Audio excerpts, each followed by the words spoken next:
everyone, and welcome to my channel, Atlas Works. And today I will be showing you how to use your printer and what filament to buy, and to see if your prints are bad as this or as good as the ones in the back tray right there. So let's get started. So here is my Ender 3 3D printer. It's from Creality, and it has been my favorite and my only printer yet.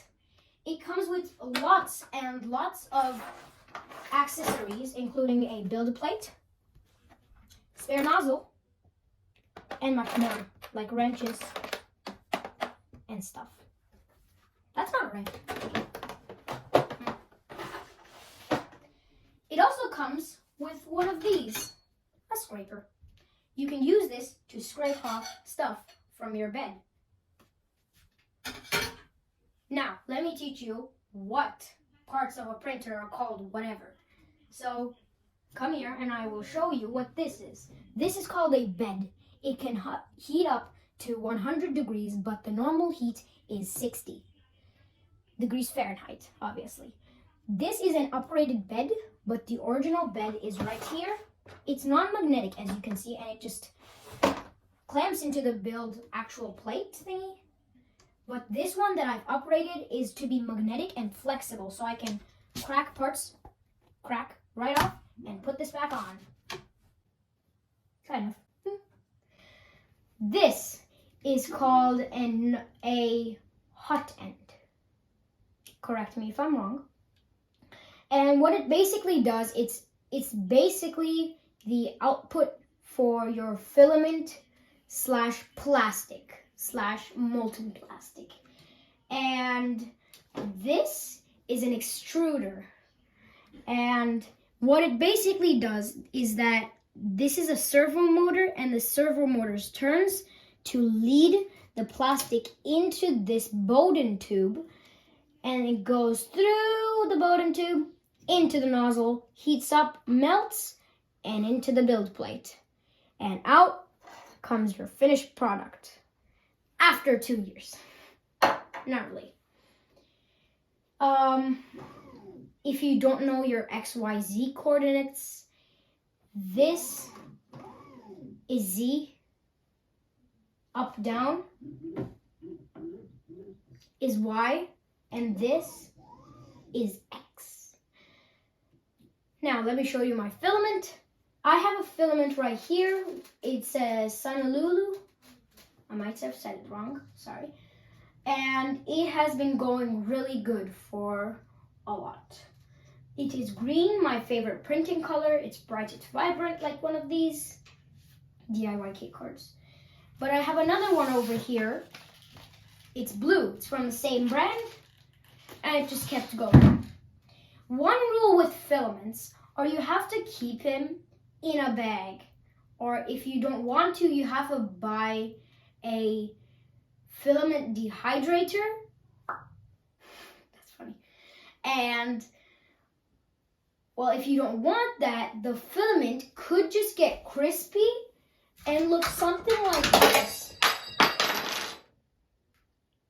Okay.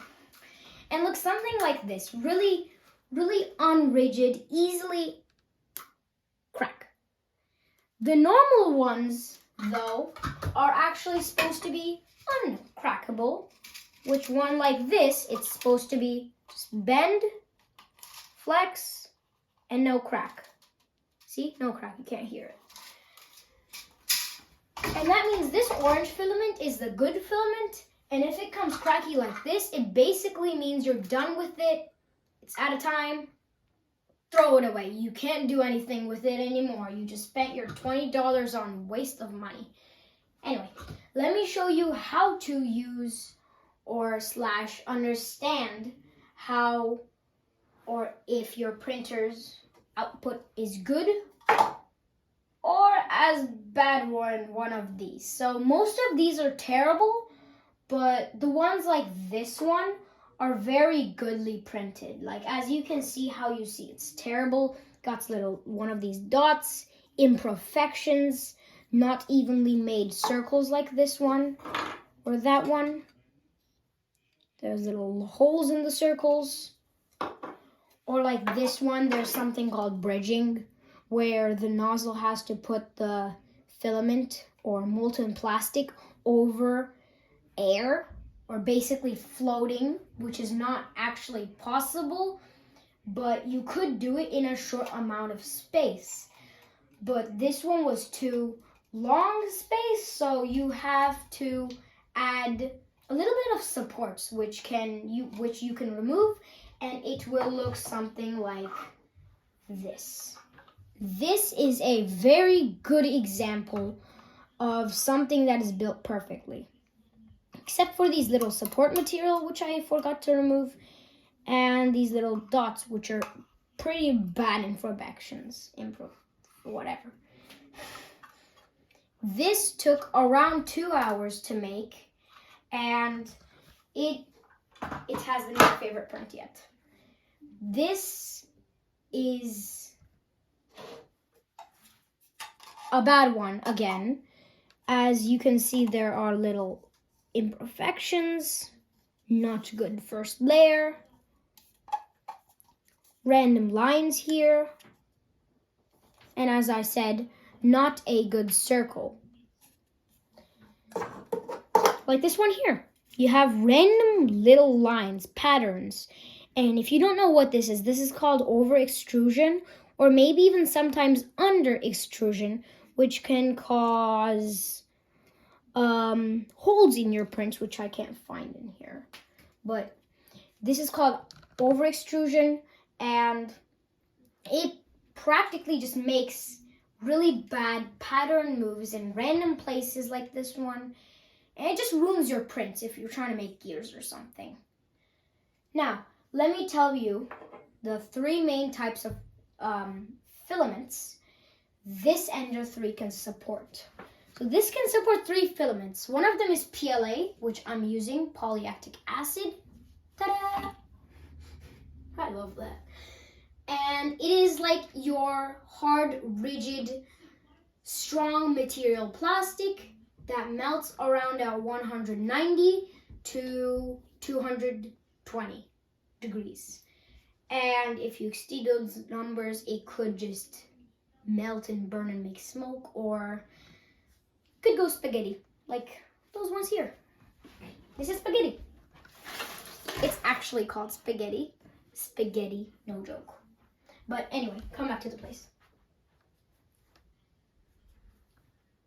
Finally, this is PLA. There's another one that I don't have that is called ABS. It's more of a filament that can withstand temperatures, just like PETG, or as some people like to call it, PETG. And, well, I'll list both of them here.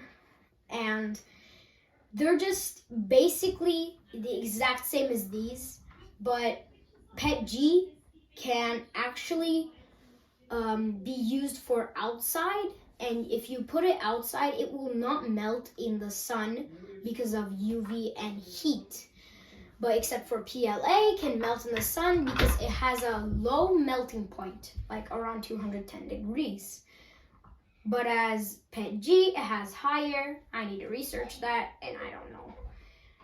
As ABS is just like PLA, but it's the exact same as PLA. It's hard, rigid, but it's good for temperature rises and shrinks. So like if you